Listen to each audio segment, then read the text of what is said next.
જય દ્વારકાધીશ। આજે આનંદભાઈ અંબાણી ચાલીને દ્વારકાધીશ જઈ રહ્યા છે, પગપાળા યાત્રા। તો એમને શુભકામના અમારી।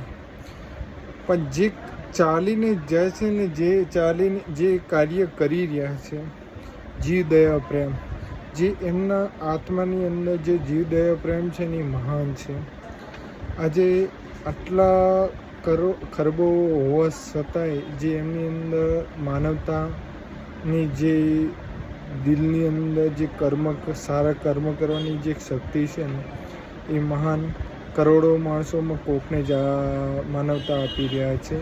આજે એક જીવ દયા પ્રત્યે આજે 200થી 300 મૃગીઓનો જીવ બચાવીને આજે એમને બહુ મહાન કામ કરી રહ્યું છે।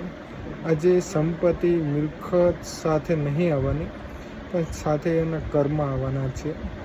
આજે આનંદભાઈ અંબાણી પણ ભાવ તરી ગયા છે, અને આજે આવા એમના જેવા માણસો ભાગ્યે જ જોવા મળશે, જેવા સારા કર્મો કરી રહ્યા છે। આજે એમનો આત્મા બહુ મહાન છે, ને એમને નાનામાં નાનો આટલો મોટો માણસ હોવા છતાંય નાનામાં નાનો જો જીવ દયા પ્રેમ રાખતો હોય તો એ બસ સાથે એ જ એમના કર્મો જ સાથે આવવાના છે। એમની સંપત્તિ મિલકત કોઈ વાહે આવવાનું નથી। તો જે એમના આત્મા મહાન છે ને, એ જ મહાન રહેવાના છે।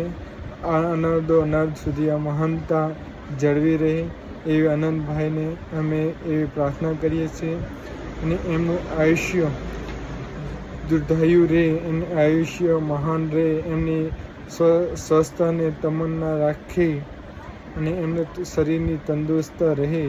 ભગવાન દ્વારકાધીશને અમારી આ પ્રાર્થના છે કે એમને આવા કાર્યશીલ આનંદભાઈને કરતા રહે, આવી મહાનતા જળવી રહે, ને એમને જીવ પ્રત્યેનો જે પ્રેમ છે એ જળવી રહે, એ અમારી દ્વારકાધીશને પ્રાર્થના। જય દ્વારકાધીશ।